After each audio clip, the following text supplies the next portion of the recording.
If you clicked on this video, then it's your lucky day. This video is not like other content creators out there that contain hollow, generic and fake promises. My content will actually teach you how to solve Overwatch no matter what elo or role you are. This is the video that you need to watch to understand what to do in each game. No fake promises, no unnecessary filler.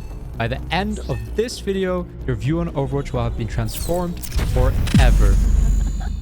You may not realize it yet, but map control is the ultimate goal of every match. No matter what role you are, this is how you will carry games, and knowing what to do, when and where, will influence your chances of winning and will have immediate benefits in your gameplay. So keep in mind when going forward that everything I am teaching and explaining is based on you getting as much map control as possible.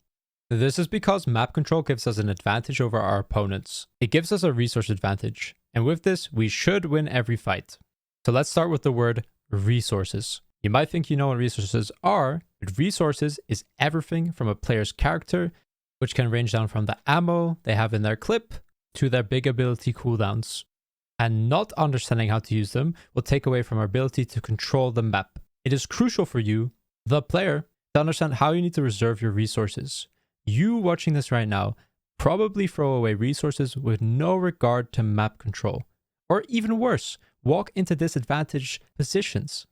If you fight in bad space, you have to make up for your mistakes by using more resources than necessary, nullifying the map advantage.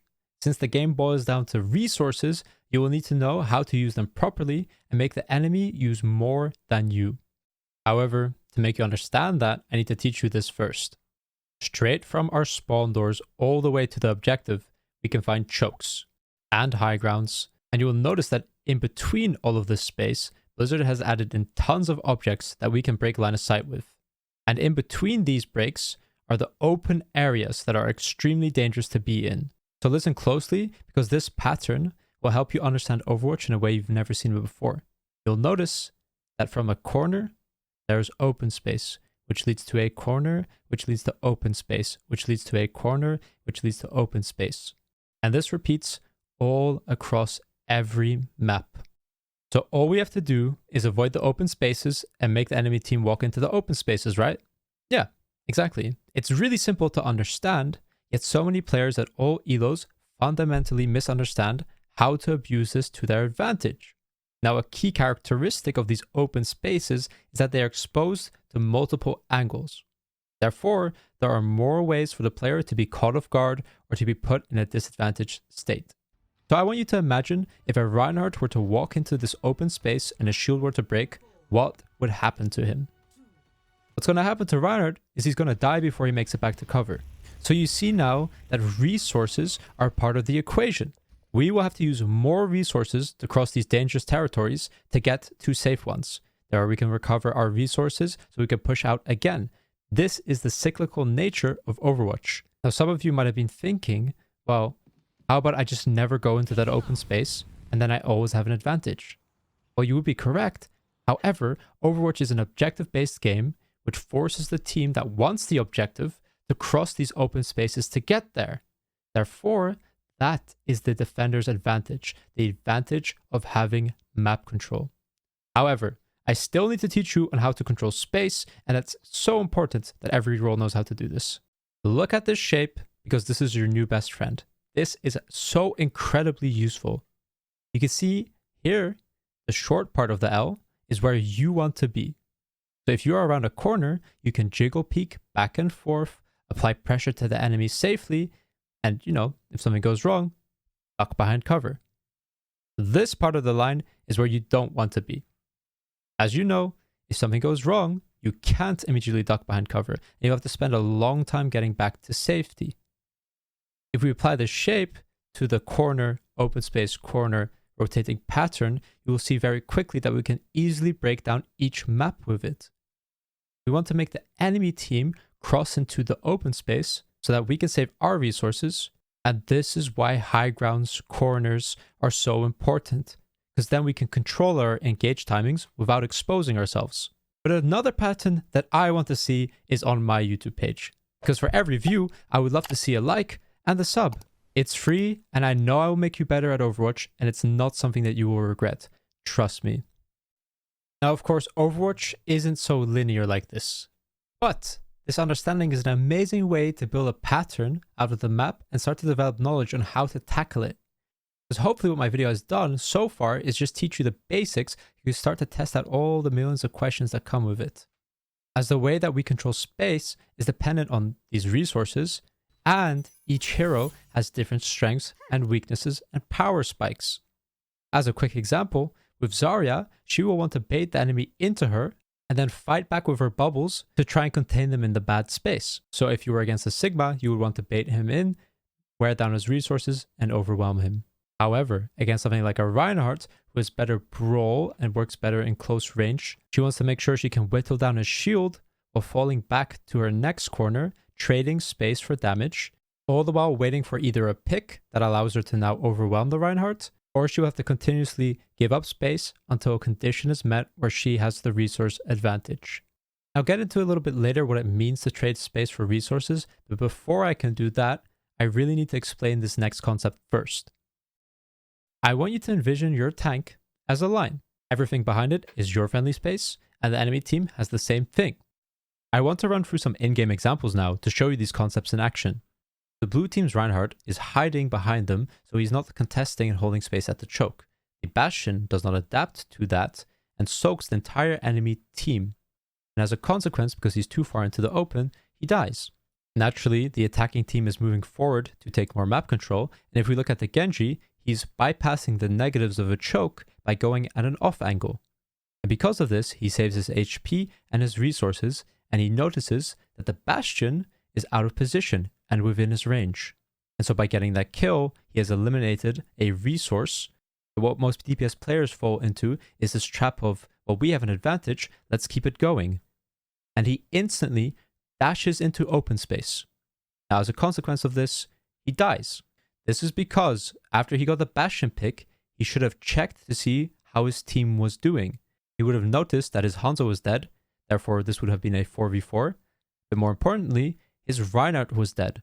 And without tanks, it's very difficult for the team to take space. We can clearly see that the Genji is now within the enemy lines before he dashes into the open, meaning that he could have easily identified that he should have gone back. As explained earlier, I've explained how corners are advantageous to us, but I think it is very important to understand the concept of corner flipping. This is the biggest thing that low elo players do not understand. Since the advantage of the corner is keeping them within the open space, if the enemy team gets close to us or has more resources to push us out, the corner will flip, they will get the short end, and we will be forced to walk through open space. To avoid this, we need to know our matchups or the state of the fight and what resources we have to avoid getting overwhelmed so that we can hold our position.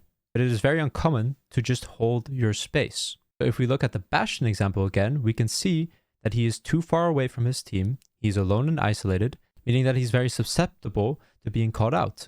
As we saw earlier, this is exactly what happens. But if he uses the skills I've taught you, he would recognize that he is in a bad spot, and to fix it, he should now back away to the next corner. And now if the Genji tries to come at him, there is another patch of open space for the Genji to cross. And if the Genji has all the resources again and he's within range, the Bastion again has to back away until he's created enough distance to stay in an advantaged state and to avoid being caught within this corner flip. Everything I've mentioned so far talks about resource advantages and how we make the enemy use more resources than us. In this example, the red team has map control and the enemy team is forced to move through the choke and through the open space. What I want to highlight here is the Genji player is playing around the corner, he's saving his resources, the Rein is falling back and giving the open space, just like our previous example.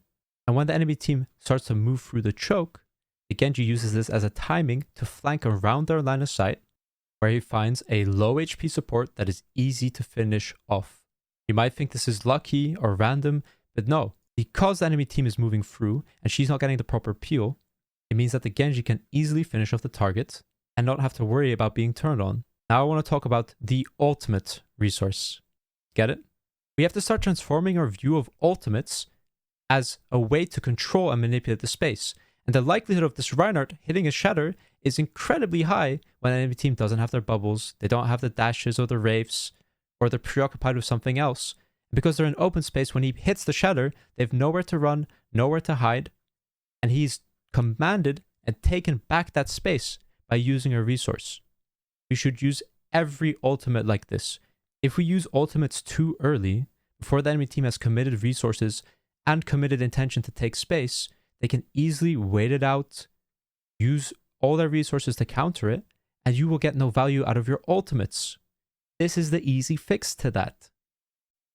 So, Overwatch is a game dictated by space.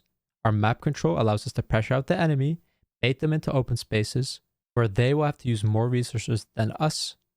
We ourselves should not push into open spaces without our cooldowns. You have to respect that these are more difficult and dangerous pushes. So you need to know your role, know what part of the map is left open. How can I help my teammates, or how can I outplay somebody out of position? If they're defaulting, they're giving up the entire map. Punish them by trying to bait them into open space, surround them, rotate around the map. There's so many options, and by understanding what I taught you today, and my God, I wish I had this when I was learning, and you can go out there right now and grind thousands of games while working on developing your ideas of how to position and how to bait and find the best spots on each map. And this guide should give you an idea on where to start and where to develop. Best part is I offer paid coaching, so I can teach you how to learn this more quickly depending on your case, your role, your person. I've also set up a Patreon for those who want more educational content, where I have every single VOD review I have done organized by role, rank, and hero, all available for you to study and learn from. This is a great, cheaper alternative, and if you want to support me, you could do so there. The link's down below. Much love, everyone.